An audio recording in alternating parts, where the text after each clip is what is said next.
Salut à tous, on se retrouve aujourd'hui pour parler du FC Barcelone en ce dimanche 29 juin et on commence tout d'abord avec le Spotify Camp Nou. Des responsables de l'UEFA se sont rendus au Spotify Camp Nou pour évaluer l'état du stade. Donc dans 2 semaines, ils enverront à Barcelone un rapport sur le retour au stade pour la Ligue des Champions cette saison, parce que vous savez que le Barça va bientôt revenir du côté du Camp Nou et il faut voir si le stade est aux normes, bien sûr, pour les matchs de Champions League la saison prochaine. On en saura beaucoup plus là d'ici 2 semaines.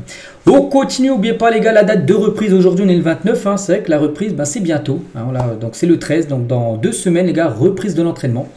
Dans 2 semaines, non plus jour pour jour, ce sera un dimanche, mais le dimanche là le 13 en gros ça sera retour tout d'abord pour passer les tests médicaux et la reprise de l'entraînement, voilà, sur le terrain ça se fera le lendemain, le lundi.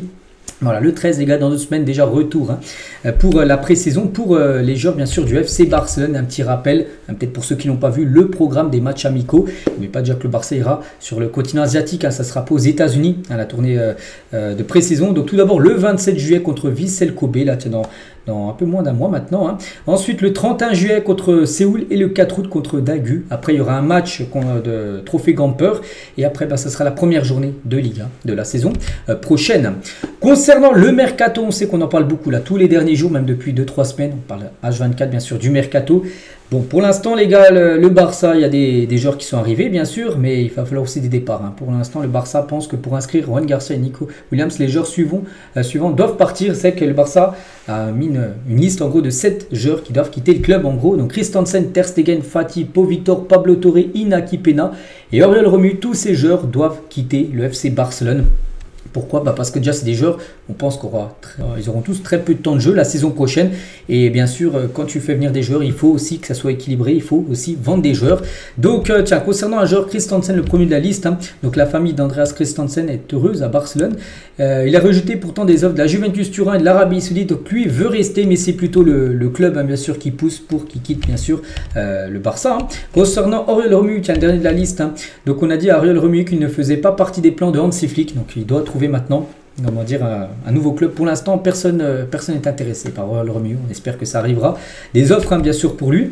Concernant Ter Stegen, bien sûr, deuxième de la liste aussi, on parle beaucoup. Donc, la situation de Ter Stegen est similaire à ce qui s'est passé avec Gundogan lors de l'été 2024, lorsque Flick l'a informé qu'il ne considérait pas comme un acteur clé de son projet. C'est pour ça aussi que Gundogan est parti, parce que Flick était parti le voir, lui a dit voilà, si tu restes, tu peux rester, mais tu seras plutôt remplaçant, tu ne seras pas un acteur majeur. Voilà, donc Gundogan, du coup, il est parti. Les rumeurs, 2-3 jours après, il était déjà à City.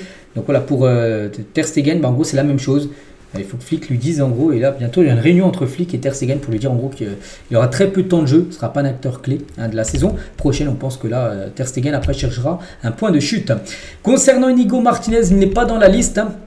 Pourquoi? Parce que le Barça ne veut pas le vendre en gros. Donc le Barça n'envisage pas le départ d'Inigo Martinez. Il est l'un des leaders sur et en dehors du terrain. Donc lui sera conservé bien sûr par l'équipe. On continue avec ce Sergi Dominguez, donc tout jeune joueur de l'équipe B. Je ne sais pas s'il a déjà joué en équipe première, je ne me souviens pas. Mais le Dynamo Zagreb est un pas de signer Sergi Dominguez qui devrait quitter l'équipe réserve et rejoindre le championnat croate. Concernant Ferran Torres et Dani Olmo seront les remplaçants de Lewandowski pour la saison prochaine. Donc Lewandowski, là, il reste au club, ça c'est sûr. De toute façon, on n'en a jamais parlé d'un départ de Lewandowski sur ce mercato. L'été prochain, 2026, là, il y a des chances qu'ils partent. Donc, en gros, Ferran Torres et Dani Olmo seront ses remplaçants. S'il est blessé, s'il a besoin de souffler, ce sera certainement Ferran Torres, le choix numéro 1, et Dani Olmo, choix numéro 2, en tant que faux numéro 9, bien sûr, pour remplacer Lewandowski. Et Alvarez est le choix le plus probable sur le radar de Barcelone pour succéder à Lewandowski l'été prochain, donc l'été 2026, parce que j'ai dit Lewandowski va partir. Il faudra trouver son remplaçant, mais un gros nom. Et ça pourrait être Julian Alvarez que le Barça ciblerait. C'est que cette rumeur, on a déjà parlé il y a quelques temps. Et pour revenir sur Lewandowski, donc la saison prochaine, sur la dernière saison de Lewandowski avec le Barça, avec une certitude de 99%. Bon, après, s'il claque une saison, là, 50 buts la saison prochaine, on pense que le Barça pourrait lui proposer une saison en plus. Mais voilà, ce sera certainement sa dernière. Pourquoi? Parce que déjà, il commence à être âgé, bien sûr, Lewandowski, et surtout, il coûte beaucoup d'argent. C'est le plus gros salaire du club, Robert Lewandowski. Donc voilà, pour le Barça, il y a moyen peut-être de faire d'autres joueurs, coûtent bien moins cher en argent, qui sont beaucoup plus jeunes.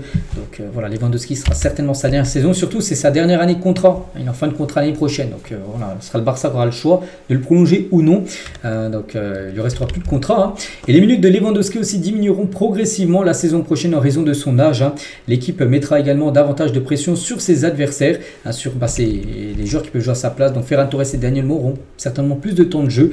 Même si Lewandowski est en forme, hein, ils joueront plus Ferran Torres, hein, voilà, parce que ça va réduire un peu les minutes de Lewandowski avant son départ. Hein. On continue qu'avec Marcus Rashford, un joueur qui a envie de jouer hein, du côté du Barça, hein, ça on le sait. Hein. Est-ce que je voudrais jouer avec Lamine hein. Donc bien sûr, hein, tout le monde veut jouer avec les meilleurs, alors j'espère que nous verrons. Bon, pour l'instant, c'est un peu compliqué pour Marcus Rashford, après on ne sait jamais, il reste encore 2 mois de mercato, on sait que tout peut arriver.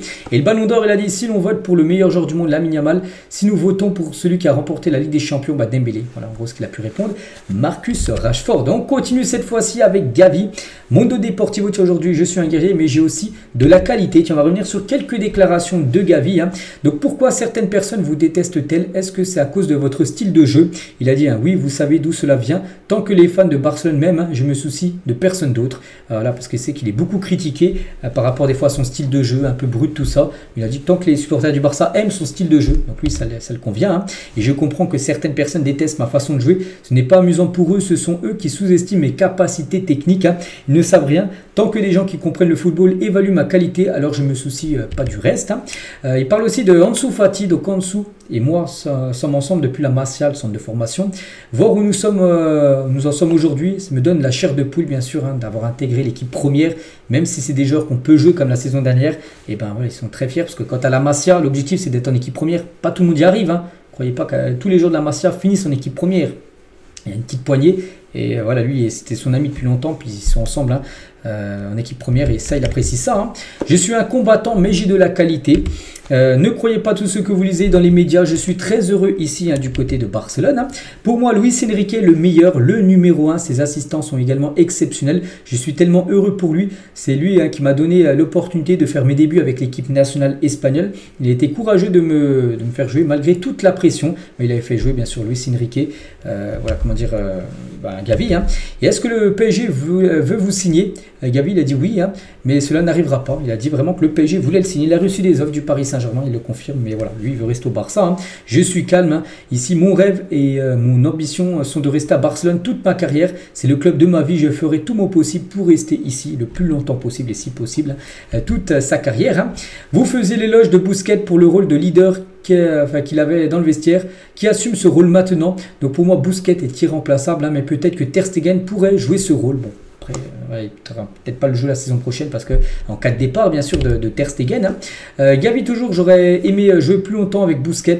Il me corrigeait toujours dans mes erreurs quand j'ai commencé, j'ai 20 ans. Maintenant, donc j'essaie d'utiliser l'expérience avec lui pour qu'à l'avenir, je sois celui qui aidera les jeunes, les autres jeunes, parce qu'il est tout jeune, mais bien sûr, il y a une nouvelle génération qui arrive. Il aimerait après le rôle de grand frère, un peu comme Busquets, ce qu'il avait fait avec, bien sûr, Gavi. Hein. Il parle aussi de Lamine, Gavi. Hein. Donc, Lamine ne se soucie pas de la pression et des critiques. Hein. C'est sa meilleure caractéristique. Il se fiche de ce que les gens disent. Il se concentre sur le football et le divertissement des gens. J'espère qu'il continuera comme ça. Il doit gagner beaucoup de titres avec ce club. Hein. Et Lamine a fait une saison incroyable. Il a beaucoup contribué à nos titres. Hein. Il pourrait gagner, bien sûr, le Ballon d'Or. C'est sûr, pour moi, Dembélé devrait également être dans le trio de tête. Dembélé, c'est un grand ami aussi de Gavi. Hein. Il est aussi comme un frère pour moi. Pedri pourrait être aussi un candidat. Mais le prix va généralement aux attaquants. Voilà ce qu'il a pu dire hein, par rapport au Ballon d'Or. Hein. Luis de la Fuente, le sélectionneur de l'Espagne, il a dit, a toujours compté sur moi. Il était très préoccupé par mon état pendant ma blessure et je suis content d'être de retour avec l'équipe nationale. Je me sens très à l'aise, j'espère, pour gagner la Ligue des Nations. Bon, ça n'a pas été fait. Hein. Vous avez déjà plusieurs joueurs, plusieurs postes. Hein. Quel est votre meilleur poste en gros? Avec cette formation, je vous dirais que je me sens bien dans le cadre de double pivot. Voilà. Je me sens à l'aise en défense et en attaque, peu importe. Hein. Du moment qu'il joue, c'est ça le principal, bien sûr, pour Gavi. Et que doit améliorer Barcelone pour remporter la Ligue des Champions? La dit ce dont nous avons besoin, c'est de plus d'expérience dans les moments décisifs. De petits détails vous empêchent de participer à la finale, c'est vrai. Hein, quand tu mènes, il reste 3 minutes à jouer, tu dois cadenasser. Le résultat est gagné et aller en finale. Hein. Voilà, c'est sur des petits détails en gros que ça s'est joué. Hein. Voilà, c'est pour ça, c'est ça, sur ça qu'il faut travailler. On a encaissé trop de buts cette saison. À un moment donné, marquer beaucoup de buts ne suffit plus hein, si t'en prends autant. Donc voilà, on finit avec Gavi aujourd'hui et toutes ses déclarations. Donc voilà les gars ce qu'il y avait à dire. J'espère que ça vous a plu. On se retrouve demain, bien sûr, demain lundi. Pour le prochain numéro, je vous souhaite une très bonne journée et à demain.